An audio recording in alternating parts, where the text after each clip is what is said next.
So I want to talk about Nelson Mandela today and the implications of his life, and maybe how we might get something from that so that we might be better.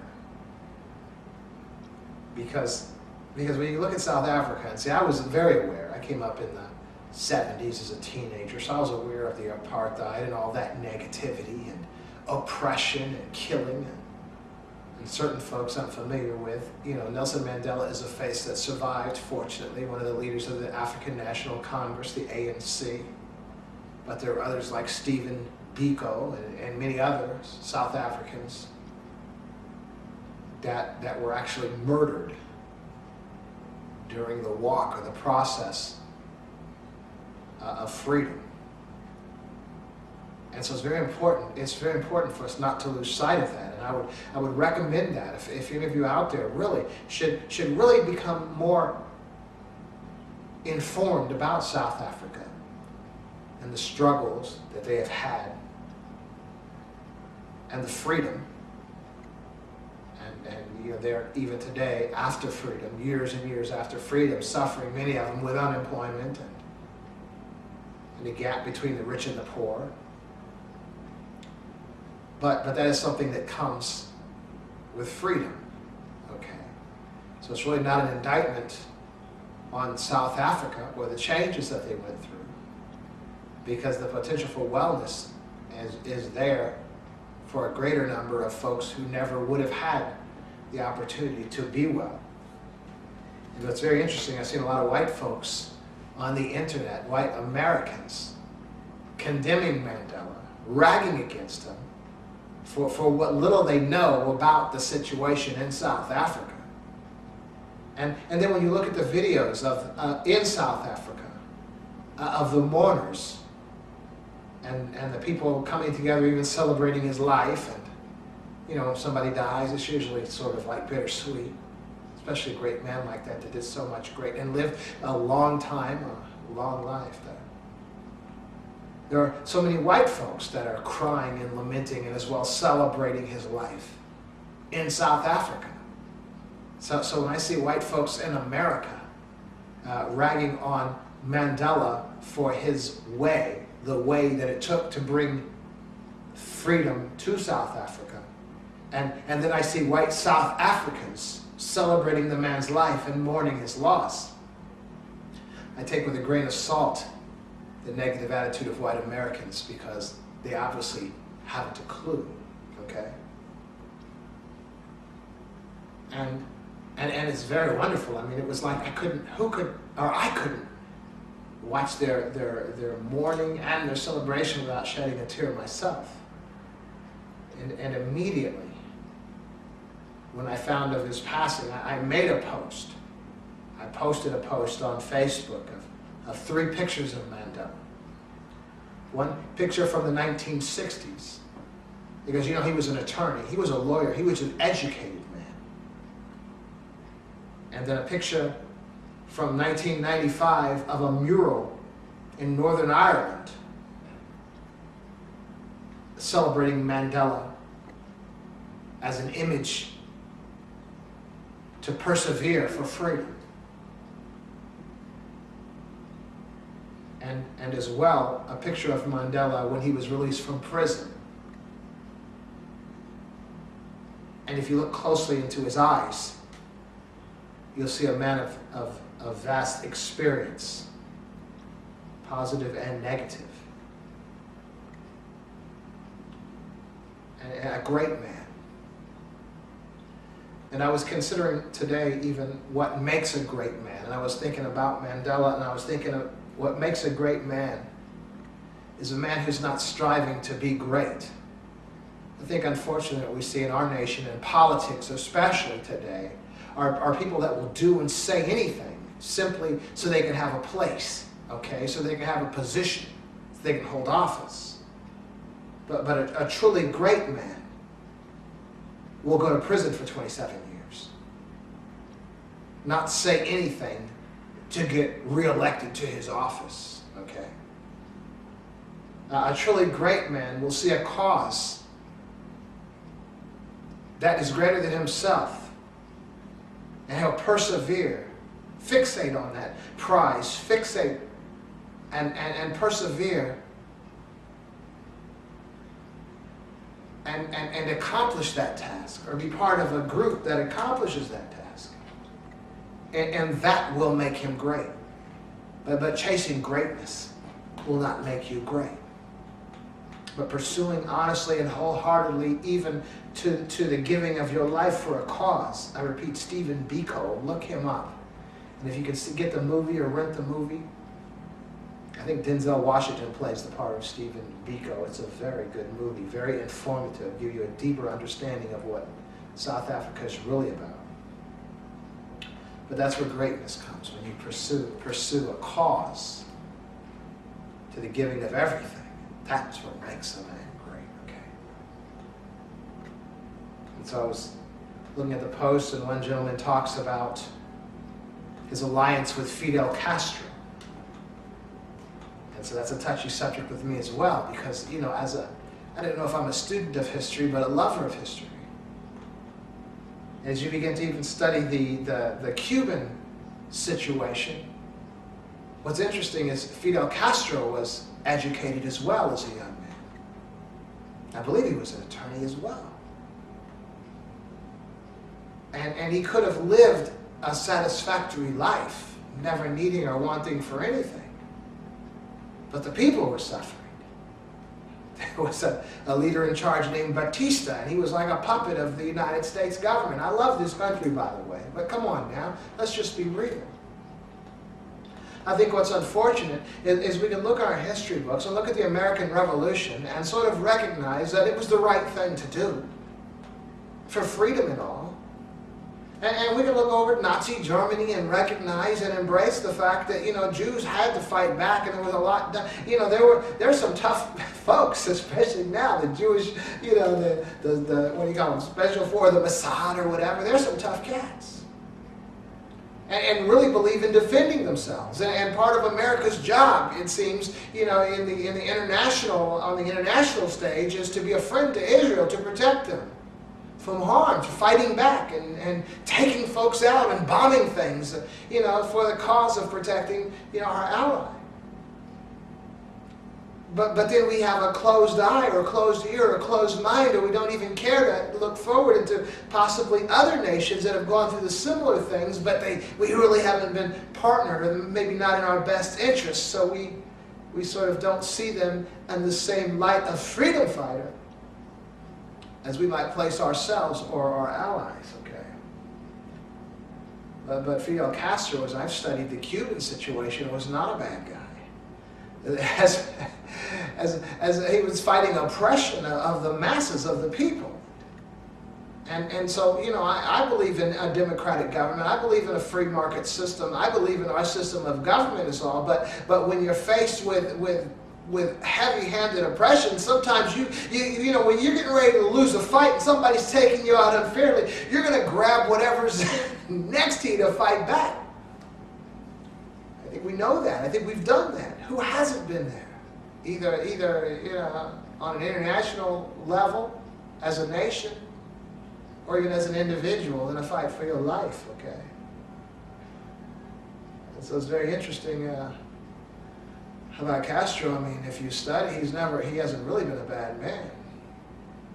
I think we might take issue sometimes. I remember, even as I go back and forth with Africa and Cuba now for a moment, that I remember in an interview, Bishop Desmond Tutu was once asked, challenged about maybe relationships with communist folks that, from communist governments and all.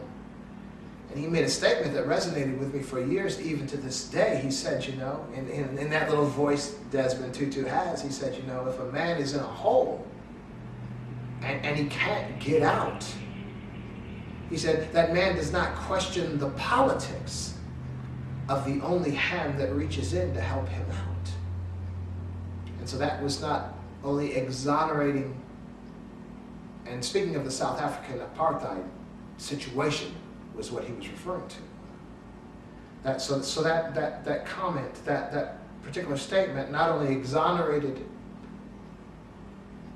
whoever they were looking to help for, it was a condemnation on so-called democratic nations that allowed that mess to go on for so very long.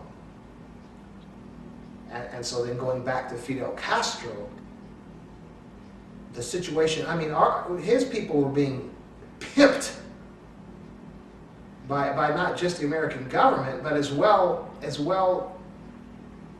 organized crime was making a lot of money over there with nightclubs and things, okay? And so I think that, we may not embrace the system of government that he looked to install, but his choices were rather limited in the help that was offered to him. And what I find very interesting is what I really began to study Fidel Castro as I began studying the Black Power movement in America, and not really realizing until then the connection that Fidel Castro had with black folks in this nation. Not so much that black folks wanted to be communist, but when you're in a place of oppression, when you're in a place of hopelessness, and when you see other people that are in a place of oppression, a place of hopelessness, and they are fighting back and it seems they're prevailing, it gives you a little bit of hope. And so I know that did cause the ire of many in this nation, especially like the FBI and many people like that were in power, even the President of the United States and such, that Malcolm X would meet with Fidel Castro, and that Fidel Castro, when he would come to America, would travel through Harlem, even stay at Harlem, and meet with folks, with black folks. So it was. So I think even, especially as black folks, before we get on the bandwagon of condemning somebody like Fidel Castro, I mean, just do a little history, read a little history. I understand this might simply be an oppressed man, and maybe the avenue that he took was a little harsh or a little rough, but maybe that's what it took. Sort of like chemotherapy. I mean, it would be a sin. I mean, it would be a shame, a moral shame, to put somebody through chemotherapy that was well, because it is harsh, right? But if someone has cancer and it's killing them, it might take the force of that chemotherapy to make this person well.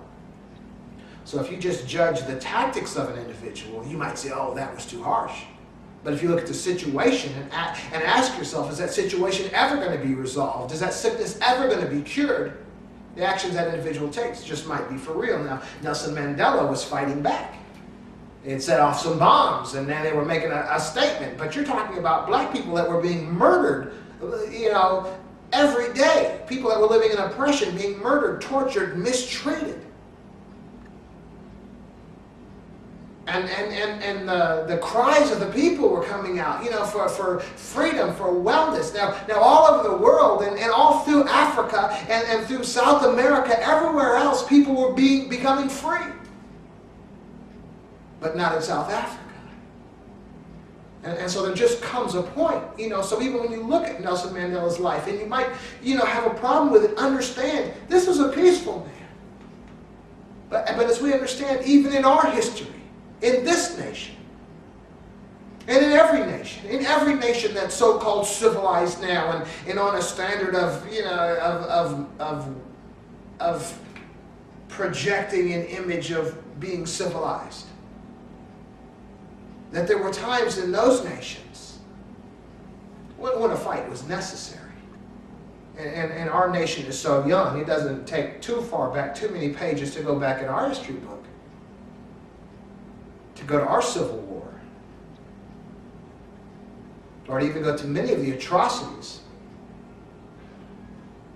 that were perpetrated by this nation, within this nation. And so we're walking around now in good shape, but it wasn't always like this. And again, to look at that man, Mandela, how he's embraced by white South Africans. We as Americans have a hard time, really knowing or understanding. But to me, to see white folks and black folks face to face, hugging arm in arm and weeping at the death of Nelson Mandela, that speaks more volumes of insight, I think, than anything that we can come up with, okay? Now that being said, all that being said, sacrifices. Sacrifices being made by so many people. So we're talking about Fidel Castro, a man who could have lived a satisfactory middle-class life, never needing anything in Cuba, but decided instead to fight for the poor and the indigents. People who were being oppressed, the oppressed masses. And that's why you do find so many people, even in the United States, Cubans especially, crying out against Fidel Castro. Why? Because they were profiting from that previous government that was overthrown. You're always going to find, in any kind of situation, people complaining. But those folks here that are complaining, come on now. But before you get on the bandwagon, crack open a couple of history books, okay? But now, all that being said, the sacrifices of Fidel in Cuba, and which I only brought up because of the picture, especially I saw on Facebook this morning of Mandela with Fidel Castro. When you look at Mandela and the sacrifices that man made, and even Stephen Biko, if you could just look him up or at least rent the movie, man, it's like really heavy. And understand, even through watching that movie, the sacrifices that white South Africans made as well, okay? And that they did have such as terrible, as heinous as that land was toward black folks, the transition. I mean, you have to give it to those people. You have to give it to Mandela to be able to even pull something off like that. But it wasn't without sacrifice. 27 years. And so I said all that to say this. Now look, now here for us as black folks in America, why are we suffering so, if we're suffering, those that are suffering? We almost should be ashamed of ourselves that we allow ourselves to live substandard lives, those of us that do, in a nation such as this. Now, as much as I come against a lot of the negative rhetoric, toward black folks and all, in this nation from other folks, there is a truth to some of their, I don't believe in the harsh rhetoric and the racist rhetoric and all that stuff, but the reality is we do need to get ourselves up. Now, I have an intelligent, educated buddy of mine that we talk all the time. He's a joy for me to talk to about things because he's that deep.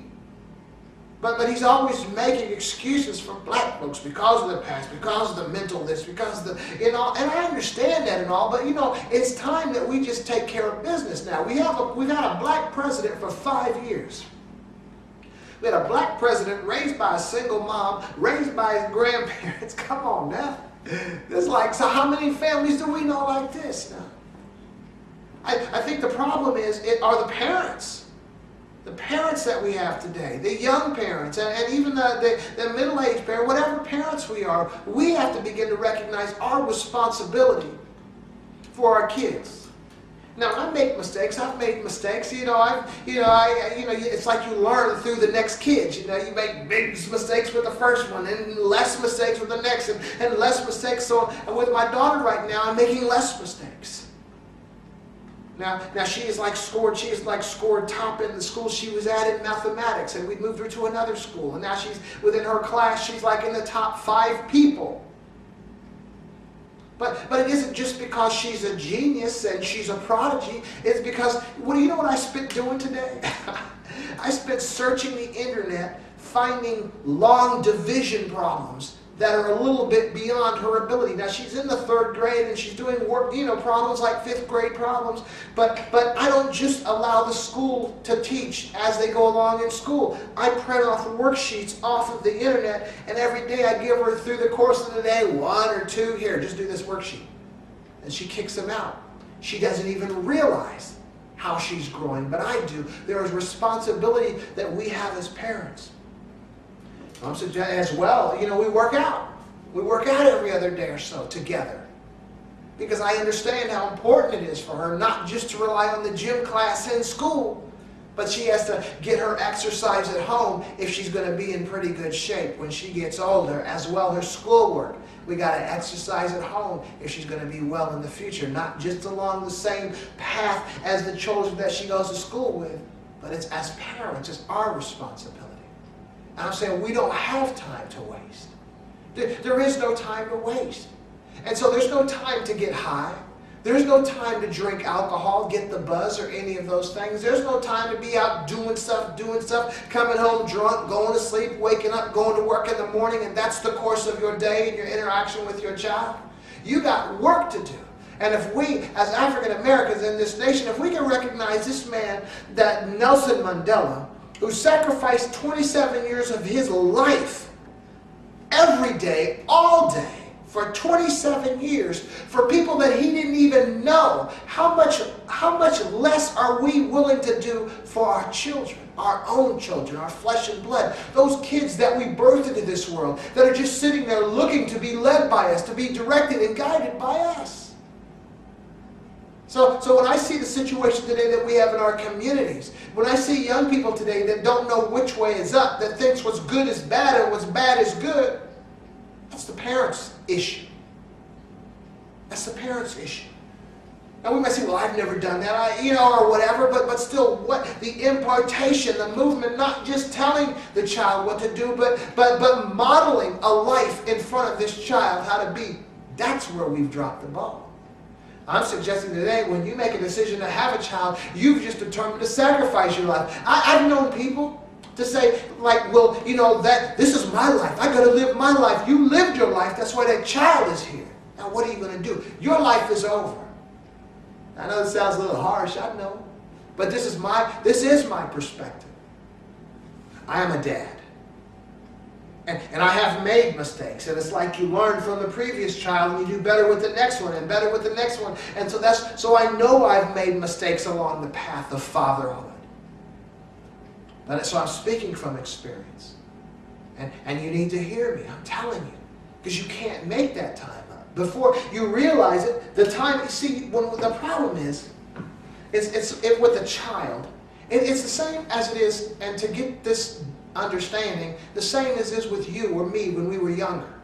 Now we may have had advice and people gave us good sense to do particular things, but we thought, I'm young. What do I need to worry about that now for? Right? Come on, this is what we thought. This is how we lived. And before we knew it, time had passed us by, and we already missed those opportunities because we thought we were young. And we were just living day to day, and we weren't recognizing that day to day that time was passing. So like when you look in the mirror, every day, you don't see any changes.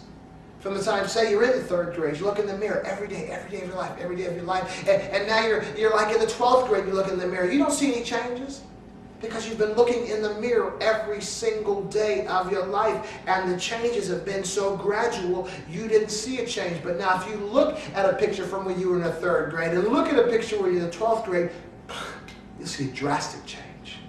But you didn't see that day by day as you were growing up. That's how it is in life, and that's how it is with your kids. And if you don't make that determination that this is how I'm going to be with my kid right now and every day, before you know it, it's going to be too late. I'm telling you that. And so with my daughter, because of that experience that I've had for maybe not doing things the way I should have done fully earlier as a dad, now in this child's life, I'm there every day, all day, any opportunity I get. She takes a bus to school, but anytime I'm off of work, I drive her to school. I was off work all week this past week. The whole week was my vacation. I took her to school every day. Because I know the value of that, the value of just driving along and being able to talk and maybe impart some wisdom or just being there. It's that important. Every moment of the day, you don't have any time to waste. We can change the situation in our neighborhoods, but what it's going to take are the parents. The kids, it's not going to happen. They're not going to do it. And then they're going to become parents, and it's really going to be jacked. And if you're one of those kids that became parents, you need to somehow step outside of yourself and look at yourself and ask yourself, is this really the way life is supposed to be? Because if it's not, this is the example that you're modeling before your child. And it's probably not. As many of you know, I used to speak with kids at juvenile detention for like 17 years. And some of y'all watching this program may have been there when I was talking to you. And this is what I would tell them. Because it's very difficult to see what's wrong with you or if that anything is wrong with you. But sometimes you have to somehow find a way to step outside of yourself and look at your life and ask yourself, is this the way it's supposed to be? I'm telling you, most of the time will recognize that it's not. There's always something more that you can do. I've been living a life that's been pretty good all these years. It's been all right. Then when Obama became president the first time, man, it was like, whoa, a black man became president? Who would have thought that? Now, I voted for him. I raised money for him. I told everybody I could. I tried to get, I was out there because I saw a man, an intelligent brother, and this was amazing, and I kind of knew he was going to become president, but in the back of my mind, come on, a black man?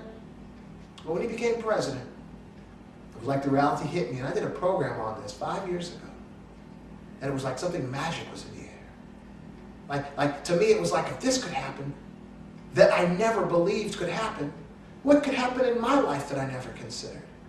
And I thought, well, I'm going to do some things. First I'm going to think in my life something that maybe I wanted to do or started to do and never did, or maybe just pick up something that I never thought about doing, just dream up something else to do. There's something magic in the air. The magic is that there was a reality that I think impressed all of us, the realization that, man, we misunderstood. There is more. Man, when you saw when Obama got elected, all those people that were crying, all those people that were weeping, I was one of them. Why? Because I realized, man, I saw something that could never have been. But after the tears had gone, after the weeping had subsided, I began to look at myself and my life. Could I be more than I ever thought I could be? And I went back to school when Obama became president that first term. And I got my associate degree. I mean, come on, I'm working, and I'm a dad. It took me a long time. And right now, in this second term, I'm working on my bachelor's degree. I started studying Arabic, Egyptian Arabic, because I spoke Japanese a little bit. I spoke a little Spanish, a little German, English, Arabic. I didn't follow through with that, but I can't order a cup of coffee or something. But the point is, we need to realize that no matter where we are in life, no matter what we've done, what we've accomplished, there is something more that we can do. And this is what we need to impart into our children. I was telling my daughter the other day, she came home from school. She had this homework page that she had finished, and I always check her homework, my wife and I. It was math. And it was like half of the page was not done. And I'm like, what's up with this? Why didn't you answer these problems? Well, the teacher said if they were too hard, we didn't have to do them. So she just did these two that were extremely, extremely easy. I said, no, honey. You can do all these, but the teacher said we didn't have to if they were too hard. I said, look, that might be for everybody else in your class, but you need to do these. And I began to explain to her, because she was at first upset, but I believe we talk to our kids. And I spend a lot of time talking to my daughter, rationalizing with her. I never say to her, do it just because I said to do it. I explain why it's best for you if you do it. Because I'm not always going to be there in life to where she gets to a point in life where she's away from home. Well, I don't want to do it, so I'm not going to do it. I need to give her the rationalizing process, the understanding of, what's important, values and all that. And I said, look, honey, you know math. I said, math is one of your best subjects. It may not be the favorite thing for you to do. You may not love it, but it's your best. I said, anytime you have an opportunity to do it, you do it. If a teacher ever says that you don't have to do it, you do it anyway. I said, if you have time, do it. Always do it. Always do extra. And she got down there and worked that, man, had that kicked out, the rest of that page in like 3 minutes. It amazed her. That's all it takes sometimes. It's just a little encouragement from us. And see, I couldn't have done that when I was a kid. I'm learning those problems. My daughter was way more advanced than I was when I was her age, and that's the way it's supposed to be. When I got my associate degree, my son graduated from UC that year in international business marketing. I had a liberal arts 2-year degree. That's the way it's supposed to be. Our children are supposed to be better than we are. Now, we can continue moving, and kind of spur them along. But no, honey, you're going to get this. What I really find is a blessing, it was like a divine blessing as far as I'm concerned, is that when my last year, about a year and a half at the local college at Sinclair, was in math courses and algebra courses. I think I had like three or four classes of algebra. And so now I'm at this point where I can really, really help my daughter in whatever she's doing all the way up to algebra. And maybe by that time when she gets higher, I'll have been taking some other courses. Maybe, I don't know. But it's very important for us to keep ourselves in a position to always be imparting to our children to be better, not to settle for less. not to settle for less. And Obama is that carrot for us. See, Obama's only going to be there for a couple more years, but he'll be there forever in our hearts and our minds as that carrot. You know, they put that little carrot in front of the donkey, so he's running after the carrot, you know, and he can go miles and miles. See, he's getting that carrot because he's just going after that carrot that's hanging in front of his eyes.